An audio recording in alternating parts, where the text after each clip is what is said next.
Qué gusto saber que nos une un mismo interés y es el conocer a nuestro precioso Dios. El poder de la palabra nos habla hoy en Romanos 1:16. No me avergüenzo del Evangelio porque es poder de Dios para salvación de todo aquel que cree, del judío primeramente y también del griego. Soy Rocío Posada y hoy vamos a ver, ¿importa el Evangelio? Evangelio significan buenas noticias, pero para que hayan buenas noticias es porque existen malas noticias, ¿sí? Así que te animo por favor a que revises la ley de Dios en Éxodo 20 o Deuteronomio 5. Romanos 7, del 7 al 8, yo no conocí el pecado, decía Pablo, sino por la ley, y tampoco conocería la codicia si la ley no dijera no codiciarás. En el Antiguo Testamento, Dios da instrucciones específicas a Moisés para que le diga al pueblo lo que deben hacer.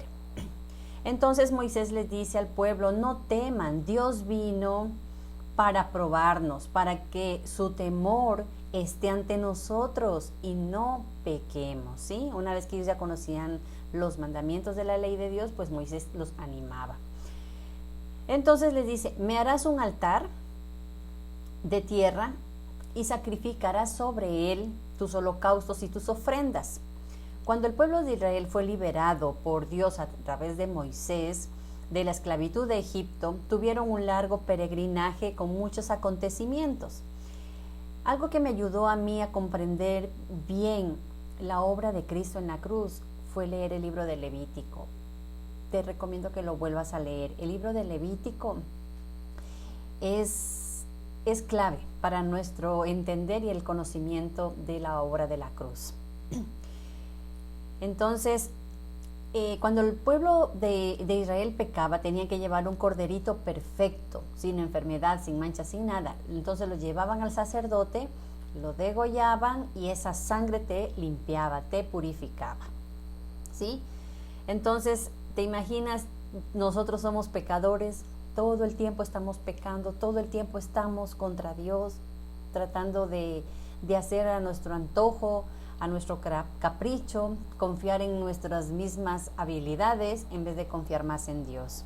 Entonces todo el día se la pasaban haciendo estos sacrificios para estar en paz con Dios, ¿sí? Génesis, desde el Génesis ya nos habla, mira cómo Dios se revela y nos da a conocer. Dice, y vio Jehová que la maldad de los hombres era mucha en la tierra y que todo designio de sus pensamientos de su corazón era de continuo el mal. En el Nuevo Testamento Pablo nos habla en Romanos 6:23, porque la paga del pecado es muerte. Hebreos 9:22, según la ley casi todo es purificado con sangre, y sin derramamiento de sangre no hay perdón. La obra regeneradora de Dios actúa en las personas de una forma sobrenatural. Cuando tú escuchas el Evangelio, te arrepientes genuinamente, Dios te da la gracia de creer y ver tus maldades, ver tus pecados y así arrepentirte y que tú puedas sentir la gracia de Dios, ¿sí? Esa gracia de sentirte perdonado. A veces es más fácil perdonar a los demás y es tan difícil perdonarnos a nosotros mismos, pero Dios hace la obra completa. El Evangelio es la forma de obtener gracia salvadora, como lo decía Romanos 1:16. En el Antiguo Testamento Dios perdonaba los pecados del pueblo a través del sacrificio de un animalito sin mancha.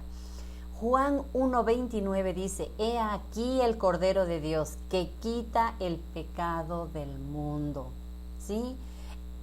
Ese corderito sin mancha, ese corderito es nuestro precioso Jesús. Él vino, Él se ofreció a morir en una cruz, como Él enmudeció siendo Dios, Él guardó silencio y tuvo que vivir todo lo que Él tuvo que vivir toda una noche, ¿te imaginas?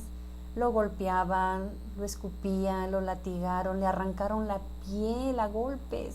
Y encima de eso el otro día tener que cargar una cruz donde ahí mismo lo van a crucificar. Es un sacrificio siendo inocente, y lo hizo por amor a ti, por amor a mí. No le importó morir de una forma cruel por darnos vida eterna. No sé si has escuchado alguna vez el Ordo Salutis o el orden de la salvación. Es una explicación de una forma organizada de todos los eventos de la salvación. Fue Calvino quien agrupó las ideas del orden de la salvación de una forma sistemática. Las malas noticias son que nadie en sus fuerzas puede salvarse, ¿sí? Y cumplir los mandamientos de la ley de Dios. Dios es el único que nos puede dar la vida eterna, es el único que nos puede dar un corazón de carne, es el único que nos puede otorgar la gracia salvadora, una fe, un arrepentimiento genuino. Entonces, para que eso acontezca, tiene que haber derramamiento de sangre para que haya una reconciliación con Dios. Entonces, el plan eterno desde antes de la fundación del mundo, Jesucristo tenía que venir, nacer de una virgen, vivir en santidad, no cometer ningún tipo de pecado. Todo lo que tenía que pasar, pasó, ¿sí? Entonces, a través de Jesucristo, nosotros podemos tener la gracia de que ser adoptados en el pueblo de Dios. Entonces, el orden de la salvación, como lo decía, es una agrupación de las ideas de la salvación. Entonces, esta explicación del orden de la salvación es así. Es la elección, llamamiento eficaz, es la regeneración o la adopción, tenemos la justificación o la adopción, la santificación,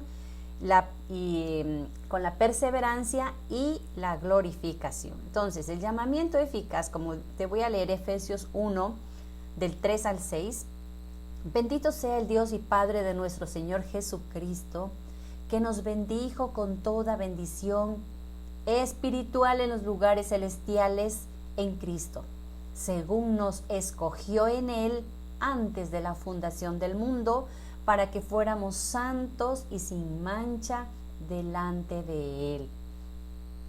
Ezequiel 36 del 24 al 27. Yo os tomaré de las naciones, os recogeré de todos los países, os traeré a vuestro país, esparciré sobre vosotros agua limpia, seréis purificados de todas vuestras impurezas, de todos vuestros ídolos os limpiaré, daré un corazón nuevo, pondré un espíritu nuevo dentro de vosotros, quitaré de vosotros el corazón de piedra y os daré un corazón de carne. Pondré dentro de vosotros mi espíritu, haré que andéis en mis estatutos, que guardes mis preceptos y los pongas por obra. Esta cita bíblica a mí me dio muchísima luz para entender la soberanía de Dios. Yo en ninguna parte de estos versículos veo la intervención del hombre, que el hombre tome la decisión. Todo lo hace Dios.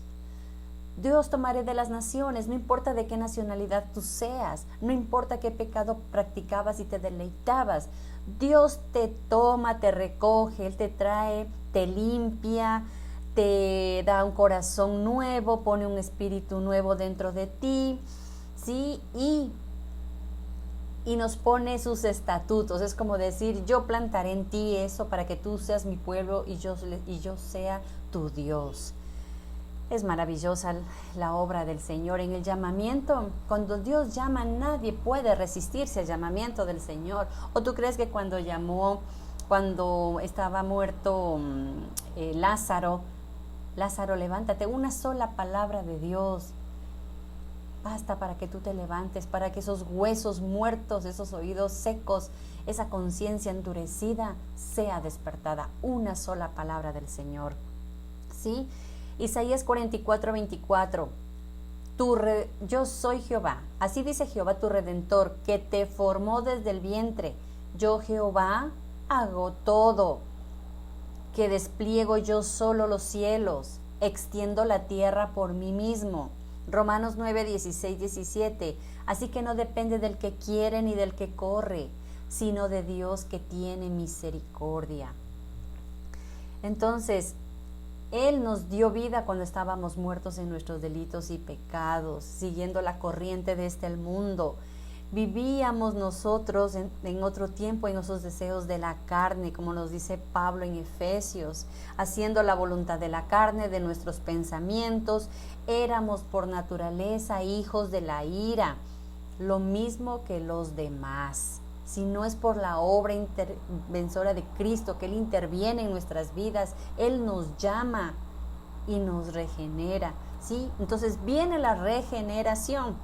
Cuando Dios nos llama, ¿sí? Viene en Juan 3:8, mira lo que dice: os es necesario nacer de nuevo. El viento sopla de donde quiere, oyes su sonido, pero no sabes de dónde viene ni a dónde va. Así es todo aquel que nace del Espíritu. Santiago 1:18. Él de su voluntad nos hizo nacer por la palabra de verdad, para que seamos primicias de sus criaturas. Dios regenera el corazón. Un día tú de pronto tienes un nuevo sentir. Obviamente la palabra en el llamamiento es porque alguien te predicó el evangelio en algún momento, en una radio, en una prédica, en algún lugar escuchaste la palabra del Señor, te hablaron de ese Dios maravilloso, y un día tu corazón empiezas a palpitar de una forma acelerada, empiezas a anhelar las cosas espirituales, anhelas ir a una iglesia cristiana, estar con cristianos, cantar, orar, leer la Biblia, quieres saber más de ese Dios. Es la obra regeneradora, es esa conversión que ya ha empezado en tu vida, ¿sí? Y una vez que acontece la regeneración en ti, viene a que tú seas una persona justificada, eres adoptado en el pueblo de Dios. Hechos 13:39, y que de todo aquello que no pudisteis ser justificados por la ley de Moisés, en él es justificado todo aquel que cree. En la ley nadie puede ser justificado, ¿sí? Por obras nadie se va a salvar. Somos justificados y adoptados en el pueblo de Dios solo a través de Jesucristo, nuestro precioso Salvador y Redentor. Romanos 5 del 1 al 10, justificados pues por la fe tenemos paz para con Dios por medio de nuestro Señor Jesucristo, porque también tenemos entrada por la fe a esta gracia. Pero Dios muestra su amor para con nosotros en que, siendo pecadores, Cristo murió por nosotros. Con mucha más razón, habiendo sido ya justificados en su sangre, ¿sí? Solo en Cristo somos justificados. Solo por amor a Cristo y solo a través de Cristo Dios nos llama, nos regenera, nos justifica. Y también dentro de la providencia del Señor nos da la santificación o la perseverancia de los santos. Alguien decía, o sea que si ya soy salvo, entonces vivo como quiera. Pues déjame decirte que no, porque así no funciona. Somos, como dice Pablo, el querer está en mí, pero no el hacerlo. Y es la verdad, somos seres humanos. Y mientras estemos en este cuerpo de pecado, en este mundo que es atractivo, es hermoso, nos atrae, es natural que la carne se emocione por eso, pero tenemos una lucha con el espíritu, porque el espíritu se deleita en las cosas que no se ven, solo que se sienten por amor a Jesús. Entonces, Dios nos dice que la obra que empezó en nosotros la irá perfeccionando. El que es de Dios no practica el pecado. Esta es una obra de toda una vida. Hasta que venga nuestro precioso Salvador, seguiremos en la lucha, ¿sí? Primera de Juan 3:8 dice, lo que les había comentado, el que practica el pecado es del diablo, porque el diablo peca desde el principio. Pablo nos dice en 2 de Corintios 7:1, así que, amados, puesto que tenemos tales promesas, limpiémonos de toda contaminación de carne y de espíritu, perfeccionando la santidad en el temor a Dios. Filipenses 1:6, estando convencido precisamente de esto, que el que comenzó en vosotros la buena obra la perfeccionará hasta la venida de Cristo Jesús. ¿Sí?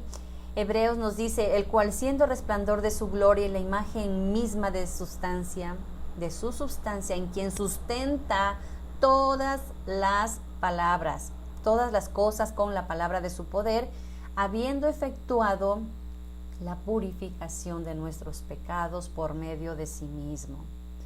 Hasta que venga Cristo vamos a seguir batallando. Hay muchas veces que caemos, que pecamos, que nos llena a veces el dolor, el resentimiento, a veces la ira, pero no la practicamos. Más bien nos duele pecar, nos duele hacer cosas y decimos, ¿por qué lo hice? Perdón, perdón, perdón. Y nos duele. Yo me imagino lo que vivió Pedro cuando negó a nuestro precioso Jesús. Él lloró amargamente. ¿Pero qué le pasó a Judas? Judas, en cambio, no se arrepintió, él solo sintió culpa. Y la culpa lo llevó al suicidio. Entonces una cosa es arrepentirse de verdad, sentir dolor por tu pecado, y otra cosa es el remordimiento, ¿sí? Que no te vayas a confundir. Luego viene la glorificación. Primera de Corintios 15, del 50 al 58, es bastante largo, pero voy a decir un poco. Pero esto digo, hermanos, que la carne y la sangre no pueden heredar el reino de Dios, ni la corrupción hereda incorrupción. Sí, no todos moriremos, pero todos seremos transformados en un abrir y cerrar de ojos. El libro de Tesalonicenses nos habla de que los muertos en Cristo resucitarán primero, y los que hayamos quedado seremos arrebatados en las nubes con el Señor. Entonces, el día del juicio no sabemos cuándo será, cuando el Señor venga por su iglesia, sí, que Dios nos encuentre velando y perseverando. Dice que habrá gente que todavía seguirá viva cuando vea el gran acontecimiento de venir a Jesús en las nubes. ¿Y te imaginas que eso pase y todavía no te haya resplandecido la luz de Cristo? Dios tenga misericordia y nos dé la gracia de conocerle, ¿verdad? Entonces, este es el orden de la salvación. Por favor, investiga, escudriña las Escrituras, medita en la palabra. No te dejes convencer, por favor, por fraseologías de personas que van a una iglesia o que te saquen Biblia. O cerciórate, se trata de tu alma, se trata de tu eternidad. La salvación es de Dios, pero es una relación personal. Nadie va en grupo, ni yo puedo arrastrar a los que amo al cielo. Es la obra personal en cada uno. Es tu responsabilidad investigar, ¿sí? Te ruego, por favor, que me dejes tus comentarios, tus sugerencias, que te suscribas para que me regales un dedito arriba y así poderte recordar nuestra próxima cita. Recuerda que si tú me apoyas, estaremos haciendo la gran comisión, porque tus comentarios, tus sugerencias, tus experiencias, si tú me permites compartirlas, muchas más personas van a ser edificadas, ¿sí? Para irnos, el poder de la palabra dice, en Hebreos 12:14, seguid la paz con todos y la santidad, sin la cual nadie verá al Señor. Gracia y paz.